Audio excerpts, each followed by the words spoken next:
Bright career institute प्रतियोगी परीक्षाओं की तैयारी के लिए बेस्ट इंस्टीट्यूट। संप्रेषण यानी दिया जाना, भेजना, हमारी ओर से दिया जाना और दूसरी ओर से लिया जाना भी होता है। यानी हम बोलते हैं, ये संप्रेषण की प्रक्रिया हो रही है। हम विषय वस्तु को संप्रेषित कर रहे हैं, सामने वाला उसे ग्रहण कर रहा है, वो भी संप्रेषण पॉइंट में ही आता है।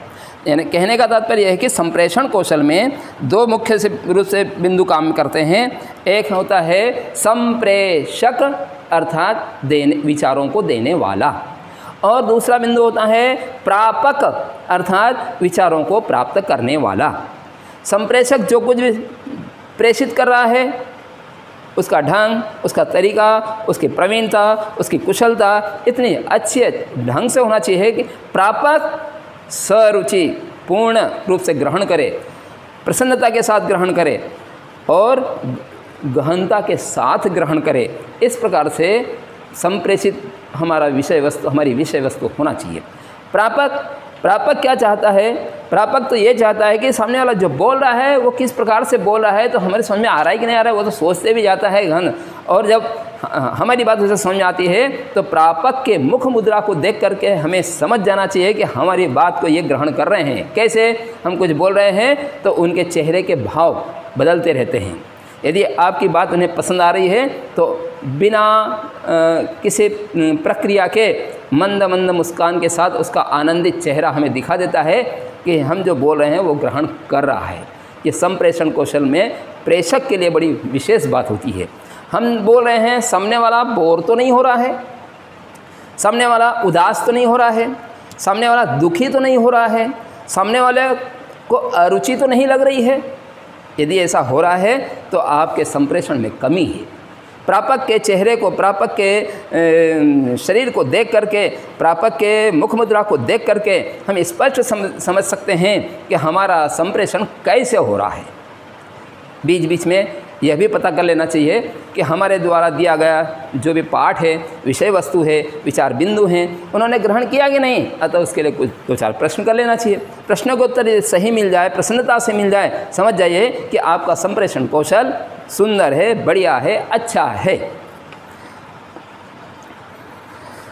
संप्रेषण प्रक्रिया के तत्व होते हैं वैसे विचार, संप्रेषक, सांकेतिक भाव, माध्यम, प्रापक, निहितार्थ प्राप्ति और प्रतिपुष्टि। संप्रेषण की कुछ विशेषताएं भी होती है।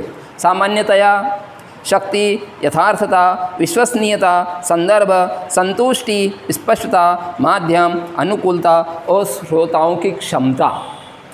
इन सभी बिंदुओं के बारे में से आप पूर्ण रूप से समझते हैं। फिर भी मैं थोड़ी सी बात बता दूं कि सामान्यतः हमारे द्वारा दिया गया जो भी विषय वस्तु है, पाठ है, वो सामान्य रूप से प्रेषित होना चाहिए, पर इतना सामान्य नहीं होना चाहिए कि सामने वाला सोचे कि तो टाल रहे हैं बात को।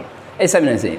यथार्थता भी उसमें होना चाहिए, विश्वसनीयता भी होना चाहिए, संदर्भित तो विषय वस्तु की बात होना चाहिए, स्पष्ट रूप से बोलना आना चाहिए और अनुकूलता भी होना चाहिए और श्रोताओं की क्षमता भी देखना चाहिए। क्षमता, वो सुन रहे हैं तो उनकी क्षमता है कि नहीं है।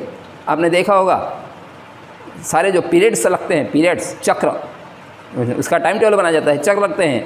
हर एक विषय का चक्र बनता है कितना? मिनिमम 30 मिनट का और अधिकतम 50 मिनट का। पहला पीरियड रहता है 60 मिनट का, क्योंकि वो हाजिरी वगैरह भरने के लिए ज़रूरत पड़ती है। क्यों समय निर्धारित करते हैं भाई? श्रोताओं की क्षमता के लिए। विषय परिवर्तित हो जाता है, टीचर परिवर्तित हो जाता है तो उनकी क्षमता बदल जाती है। नहीं तो हम 2 घंटे के लिए संस्कृत ही पढ़ाते रहें, 2 घंटे के लिए गणित ही पढ़ाते रहें, श्रोताओं की क्षमता नील होती जाएगी, कम होती चली जाएगी। अब देखिए, जब हमारा पाठ हम शुरू करते हैं ना तो उस समय उत्साह अलग रहता है, और जब अंतिम भाग में हम जाते हैं तो उनका उत्साह डाउन होता चला जाता है। वैसे प्रस्तुति पर है, यदि आपकी प्रस्तुति अच्छी है तो कभी सामने वाला उदास होगा ही नहीं। 1 घंटा भी अच्छा चल सकता है, 2 घंटे भी अच्छे चल सकते हैं।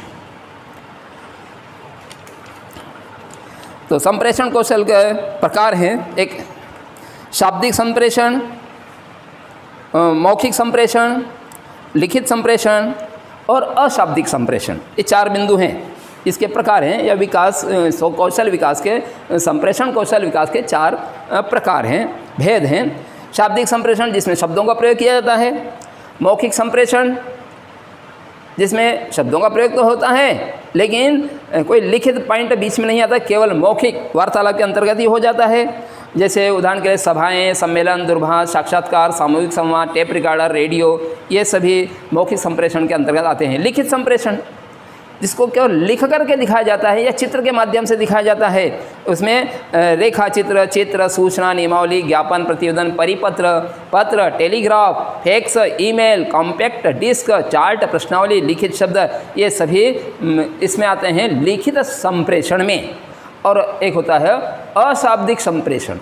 अशाब्दिक संप्रेषण मतलब जिसमें शब्दों का प्रयोग ही नहीं हो, ध्वनि का प्रयोग नहीं हो।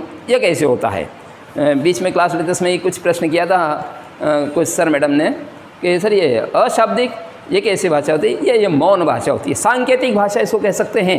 जैसे हमारी क्लास चल रही है, किसी बच्चे को छुट्टी चाहिए, हमने पहले ही बोला कोई बोलेगा नहीं तो दंड का भागीदार बनेगा। अब बच्चे को जाना बहुत ज़रूरी है तो फिर संकेत द्वारा बताएगा। मान लो पानी पीने जाना है तो पानी पीने का संकेत करता है, तो फिर टीचर भी संकेत में ही उत्तर देते हैं, गर्दन हिलाते जाइए। फिर थोड़ी देर पानी पी करके वो वापस आता है। जब वापस आता है फिर भी वह बोलता नहीं है, गेट पे खड़ा जाता है। जब हमारी नज़र यानी टीचर की नज़र उसके ऊपर जाती है तो गर्दन हिला के अनुमति चाहता है। टीचर भी कहता है इस ढंग से। ये जो बातें हैं ये अशाब्दिक संप्रेषण के अंतर्गत आते हैं, जिसको हम सामान्य भाषा में ऐसे कहते हैं इशारों में बातचीत करना। ये अशाब्दिक संप्रेषण है। ये संप्रेषण के 4 भेद हो गए हैं।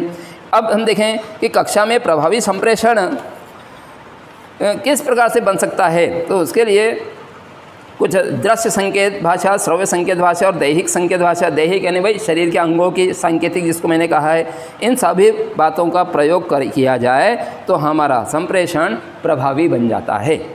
संप्रेषण को प्रभावी बनाने के लिए हमें पहले कुशल प्रवीण होना आवश्यक है। इससे संबंधित प्रश्न कैसे आते हैं?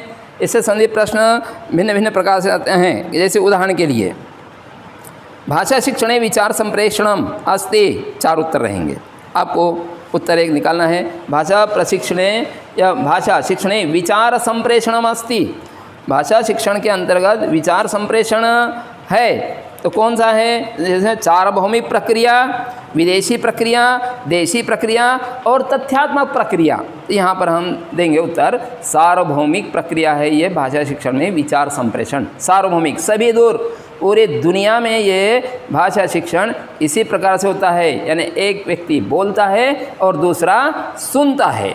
ये इसका पॉइंट है, ना कि केवल विदेश में होता है, ऐसा नहीं है। और एक देखें हम भाषा संप्रेषणे भाषा अस्ति, 4 उत्तर हैं। स्रोतः, प्रापकः, अंतःक्रिया और माध्यम। इन 4 उत्तरों में से हमें सही उत्तर देने का है तो कौन सा देंगे हम? माध्यम। इसमें माध्यम आवश्यक है, यानी कि केवल संप्रेषण अकेले नहीं हो सकता है। या केवल बोलने वाला हो तो काम नहीं चलेगा, केवल सुनने वाला हो तो काम नहीं चलेगा। माध्यम यानी दोनों का होना आवश्यक है। इस प्रकार से बहुत सारे प्रश्न बनते हैं। अब आप समझ गए होंगे मेरी प्रक्रिया को। इस प्रकार से ये संप्रेषण कौशल विकास के अंतर्गत ये हमारा चैप्टर पूर्ण होता है।